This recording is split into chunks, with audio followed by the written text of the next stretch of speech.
Hello again, ganda ka Live! Kumusta po kayo mga ka-chika? Heto na naman po tayo para sa ating panibagong showbiz update. For today's video, may update nga po tayo about dito kay Ms. Catherine Bernardo at kay Mr. Alden Richard. Ngunit bago po yan, pag-usapan naman po natin itong trending sa lahat nga po ng social media platform. Lalong-lalo na nga po dito sa ex na dati nga po siyang Twitter. Ang sabi nga po, the world is feeling. Yan nga po ang mababasang komento nga po sa social media na mag-trending nga po sa online world ang pagkikita nga po at pagsasama ng mag-boyfriend na si Mr. Jericho Rosales at Miss Janine Gutierrez sa rumor couple nga po na sina Mr. Paolo Avellino at Miss Kim Chiu sa isa nga pong event no nga po Martes ng gabi. Umano nga po kasi ang apat sa intimate birthday dinner ni Miss Garlic Garcia. Halos magkatapat pa nga po ang Kim Pao at Ekonin sa isang table na mukhang nag-i-enjoy naman po ang lahat. Ang naas din nga po mga good vibes ng video kung saan makikita nilapitan nga po ni Mr. Paulo si Mr. Jericho Rosales para makipagkamay at yakapin ito na mahigpit. Binerso nga rin po ni Mr. Paulo ang ex-girlfriend niya nga po si Miss Janine na katabi lang po ni Mr. Jericho Rosales. Bago pa man kasi magkaroon ng Kim Pao at Ekonin ay naging close na nga po ang dalawang aktor. Kung matatandaan nyo nga po, gumanap na po sila bilang Napkel Brothers sa 2015 kapamilya teleserye na Bridge of Loves. Madalas na nga rin po magkasama ang dalawa sa mga pictorial dahil nga po sa Vianaverse movies na Quezon at Goyo ang Batang General. Samantala, saad naman po ng mga Kim Pao fans, baka nga raw po sinundo raw ni Mr. Paolo Avellino si Miss Kimi sa It's Showtime noong nga po Martes dahil yun din po ang damit na suot nga po ng Chinita Princess, color coordinated nga raw po ang suot ng Kim Pao na black and white. Samantala, at least nga po dahil nga po sa ayudang ito ay pare-pareho nga po masaya ang fans na magkabilang lap team dahil nakita nila wala naman palang talagang bitterness o iwasan nangyayari sa Kim Pao at Ekonin. Noon nga po kasi ay nagkaroon nga po ng isyong nag-iwasan nga po sina Janine at Kim Chiu dahil nga po daw dito kay Mr. Paolo Avellino. So sana wala na nga pong bardagulan ng fans sa online world ngayon. Nakita nagbabatian naman pala ang Kim Pao at Ekonin. Sana nga po tumigil na nga po ang mga basher nila. Samantala, dumako naman po tayo sa iba nating showbiz update. Nataranta nga po ang mga fans sa IG ni Mr. Enrique Hill na mapansin nga po nilang biglang tumaas ng bilang nga po ng post nito. Marami kasing post at lumang photos nga po na binura si Mr. Enrique sa IG nito na karamihan nga po ay mga photos at video nila ni Miss Liza Soberano. Kaya naging 151 posts na lamang po ang IG ng aktor. Ngunit nagulat nga po ang mga fans ni Mr. Enrique Hill nang biglang nga po naging 155 na po ang total number ng IG post ng aktor.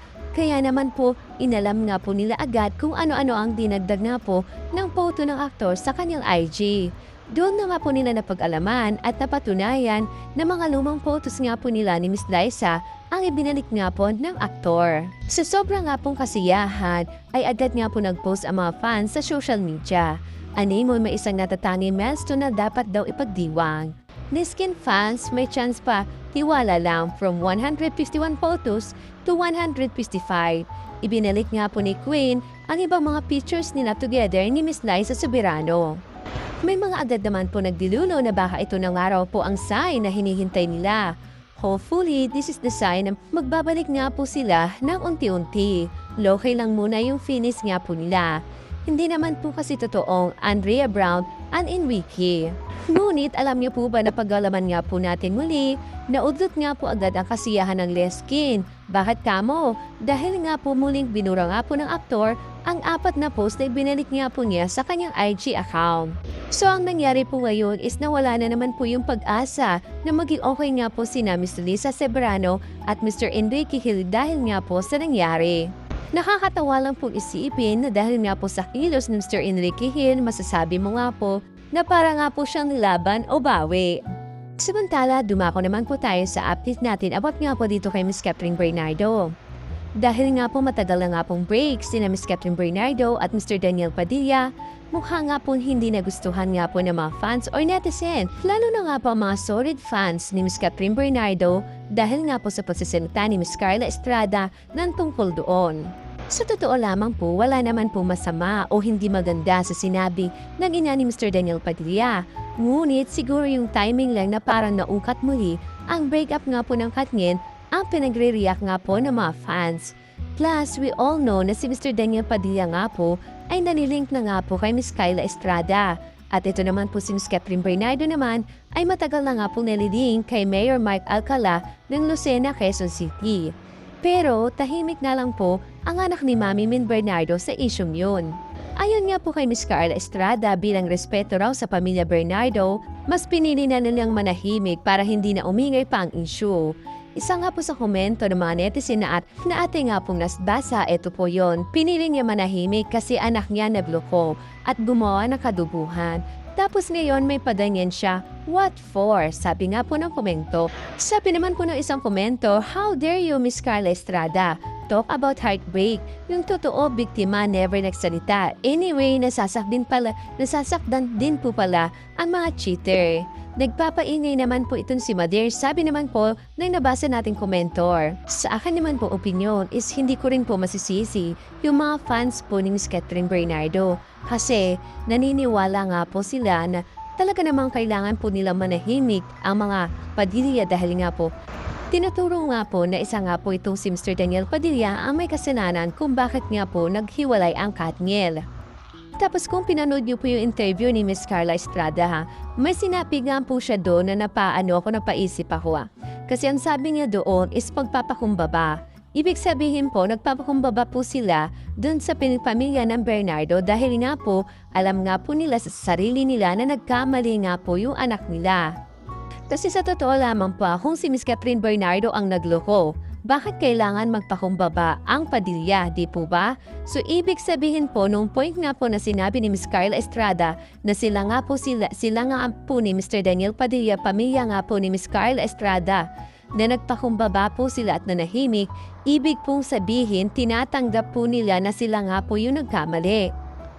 Check me if I'm wrong, di ba? Iyon po yung opinion ko Kasi, di ba, sa lahat naman po, pag nagkamali ka, tatanggapin mo yung pagkakamali mo kaya magpapakumbaba ka.